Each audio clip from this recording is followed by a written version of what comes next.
And this is the way we remove all the screws. We remove all the screws. Remove all the screws. This is the way we remove all the screws. So early in the morning. You know, they say that when you think you've got them all, there's still going to be about another half a dozen left. And when you think you've got the remainder of them, there's still another couple left. And I'm sure that's true here, but I think we've got them all. So how many screws did we get? Well, what do you think? 5, 10, 20, 30. A lot of screwing went on this morning getting all those out. So, okay, hopefully we can go ahead and remove the microwave from the housing, which we're going to reuse, and praying that it's all going to be a two-piece construction. That is that I can get to the microwave assembly and that the other one will fit in properly. So we'll see. Stay tuned. Here we go. Must be strong. Okay. Well, it looks like it's leaning a little bit forward. So, hopefully I can get something underneath it here. That's a little better. Okay. Hey, hey.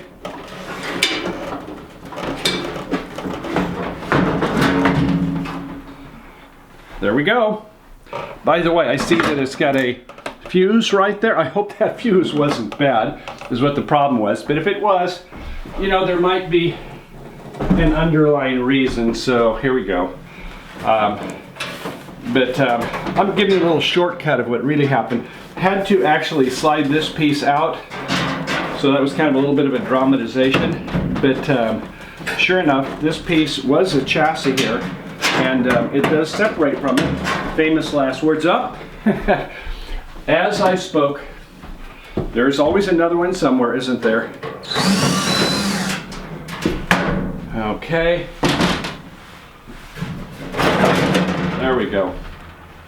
So earlier, off camera, I had taken the case off and then I got about another 20 screws out.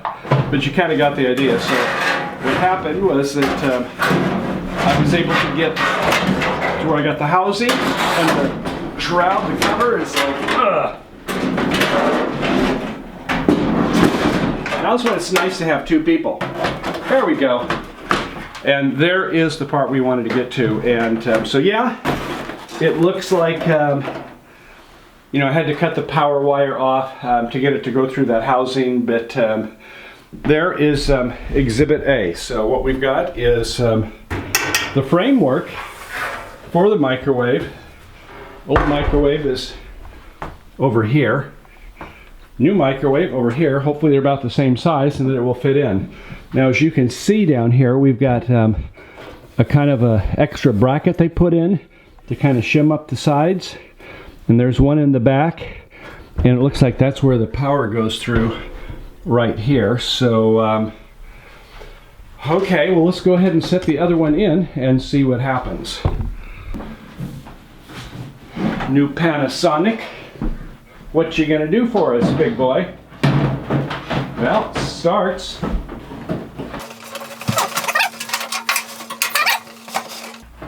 Oh, I think it may fit. I'll give you a little better view here. Does that fit like a glove? Look at that. Woohoo! Oh my, my, my, my. Look at that. Fits right in there. I think if I didn't know better. Oh, look at that. Look at the power cord. They've even got a little notch there. Oh, I'm genius. No, not really. I got lucky. So apparently, on some of these microwave ovens, there is a factory size that's kind of unified across the industry. What's up with that? I didn't think anybody ever did that. So I think Panasonic and Apollo use some of the same dimensions. I mean, right down to here too. You know, I've got this assembly back there that sticks out some, and look how it's just made so that it has the extra room over here. So, hey, maybe the engineers worked at Apollo and now they went to Panasonic. Who knows? Or it could be one of these OEM, you know, original equipment manufacturers where They sourced it from Panasonic, or wherever Panasonic and Apollo gets it, maybe from the same company, but yeah, it fits in there like a glove. So now that means the next step is, how am I going to get it to be bolted in? You know, in this one, you can see there were a lot of different ways you could screw it in, because it had no case on it. That was the way it was on the inside. The new one, of course, is a sealed unit, so I'm not too keen to just start drilling holes in it and hope that they're not hitting a PC board or a 22,000 volt capacitor or something like that. So I think what I'm going to do is maybe get some strapping assembly that's going to go here and around and over to the other side, maybe a couple straps going back and forth. And you know, I wonder if I can even get something in front. Well, I can't get it where it's in the way of the door, that's for sure. And so I guess that I'll see if I can get something so it doesn't want to slide forward also. You know, once you get it affixed in there, it shouldn't, in famous last words, have anything problem. But then, you know, if you were, God forbid, to have an accident, you wouldn't want it so that you have a microwave oven flying through up towards the front of the cab, would you? So, okay, so I'm gonna have to get some strapping assembly to get this set in, do some testing, and then we'll start the reassembly. Looking good so far. Stay tuned. Well, so here we are. We meet again, and where are we now? Well, things are coming along pretty good, I must say. It's been a lot of hours. I will have to profess that also, though. So, we've got the microwave in the case. It took some work, little fabrication. It sat in there and it fit like hand in glove, I will say that. That was the great part.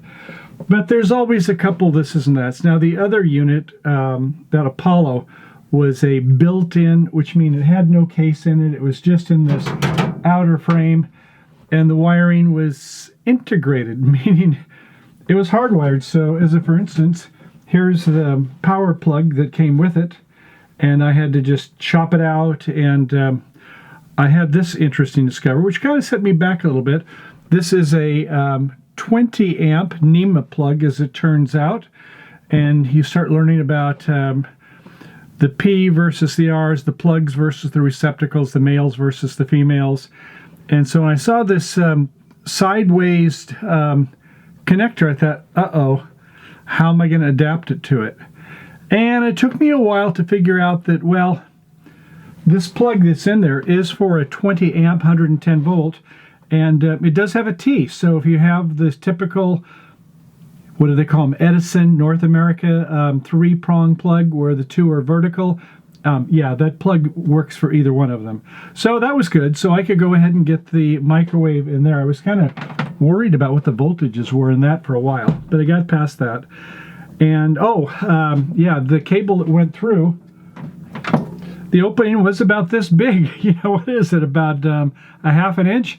So certainly to take a plug through was not going to work, so I had to get out my grinder and make a little opening in the back there, and then take a file and smooth it down. I took some Velcro strips on top of it, which provided insulation so it won't cut. And I think that took care of that. So I got the power going through the back, and you know, by the way, I couldn't believe that it fit so well in there. It's almost like they were the same engineers that built this one, that built the Apollo. It was just right where that power plug went, there was a little opening, and it just slipped right in through there. Yeah, that was a plus. So I didn't want to have it mounted in the back, and then if I have to take it out some point, you know, I think it was $180 for this microwave, and it had, what, 2,000 plus 4-star reviews. So it was Amazon choice. How can you go wrong? Because so many of them were getting 1-star, 2-star, you know, even the Consumer Reports. People, the ones that Consumer Reports said was 75 or 80 on a 100 scale, people were saying, no, it lasted a couple months, this and that. So anyway, if it does go, I want it to be easy to replace. So in the front of it, I made a little angle bracket that comes up that should hold it in place, and I can get to it without having to take this whole thing apart. In fact, I've got almost all of the screws in. I've just got that one in the back, and I'll tell you a little bit more about that, but that should do it. So here again, it was nice to have like a long bar, and a extender to go ahead and put that in. But yeah, if you've got the right tools, obviously it makes it a little easier. And to start them, you know, I had one of these mechanical fingers. That was a real plus to be able to have that in. And how do you get it straight? Well, I just put it on a box and kind of roll it until it gets nice and straight, and then when you can kind of get started, it just slides in and gets a good start. So that wasn't too bad. But how did we get it in place? Well, I did have Grace help me a little bit on that one. You have to have special tools. As you see, my calibrated tool, yes, the cardboard box it came in, you know, it got to about like 2 or 3 inches underneath it, and I thought I can set it on there and kind of slide it in place. Now the back of it, it's got a lip on it like this, and so it needs to like fit right in there. So to do that, I did move this around sideways and then I was able to lean it forward, get it over that back lip. Grace and I were, well, we didn't use any of our French words, but we did have some flowery language. Come on, go faster to get it in position. We did get it in position. Let me just put this in diagonal and straight. This will be great. Great. Oh my God, that's how you strip a screw out. Well, guess what? It's not coming out. Now you gotta come all the way. Ah! Oh my God! I'm scared. I'm really scared. But then to get it held up in position to get these 7 screws in, that was something else. So more specialized tools. So what did I use? Well, I had a big 2x6, so that went in here. I guess that was fitting this way. And then to have it hold in position, I had my Dremel box, and I winched that in there so that it held up nice and tight. And that kind of held it in place until I got it started. So sometimes you need to improvise on these things, find out what's available, and just kind of go for it. So I guess we're ready to do a test. I haven't really tested it. I tested it in-house, of course, before I got it all in place. But we're going to go ahead and plug it in. That's that 20 amp plug, but the 15 amp typical connector works in it just fine. We've got power there. We have some water. It took a little finagling to get this to fit in. I had to like get the microwave up a little bit to get this so that it didn't hit. Put it in there, and let's see, stop, reset. Aha! We do have fire in the hole. So, oh, the fan went down a little bit. It freaked me out. Did you hear that? It was I thought, oh my gosh, I hope I've got enough grounding or power or something like that, good connections. But yeah, it looks like it's going. And now the other one, as I said, was a 20 amp, so it's going to have less power, but you know, that's okay. We don't mind waiting an extra 30 seconds to a minute. We're going to be just fine with that. And we don't have the convection oven, which the other had, the dual oven, the Apollo. But you know, really, we never used it, so I don't think that's going to be an issue. And it's just a little bit, but yeah, you can see the steam coming off of it there. So yes, we do have a microwave again. Life is good. Anything else I should say before we close it up? Oh, yes. So the fan and the light that were on the other one is not hooked up yet. So I did have to make a wiring diagram because, you know, like it's going all through with that microwave. So I made like a little diagram that shows how it goes through the switches in front, and then how that goes to those 2 light bulbs, and then it goes up here to 2 fans. There's one in the bottom and there's one in the top. So anyway, I think I got a wiring diagram. I went ahead and did a continuity check with an ohm meter and saw that the switches were working and had the right resistance. So I'll hook that up later. What happened, and I'll get you out of the refrigerator here if I can now. There's where you were at there when I was doing the video. But up here, I've got these other wires, and these will be for both the switch for light as well as the fan. Okay, Grace, come on in. Wow, honey, what a good job. Oh. Oh, nice. Oh, I'm being recorded. You're so tenacious and smart. I just love that sexy Oh, man. just keep talking that way. I'll do more. I'm I'm going to tear something else apart. No. Let me get some ideas. Uh-oh. You're awesome, Michael. I love you. Thank you. I love you. Nice. Good to go. Yeah, I like your screw work.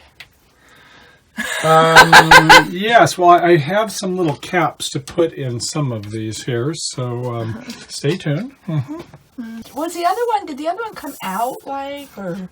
I don't think so. I think I noticed that there is like about a 1/4 of an inch strip on the side, but yeah, it may have been just a tad bigger. Oh, okay, yeah, I see that over here, a little gap. Yeah, it's very close though. Oh, you might be able to use that as a hiding place or something. Could. It'll be kind of hard to get to. But still, cool, babe. Okay. Good job. It's ready for use. No one would even know. I love the idea. Okay, so let me see if I want, let's just say I want a minute.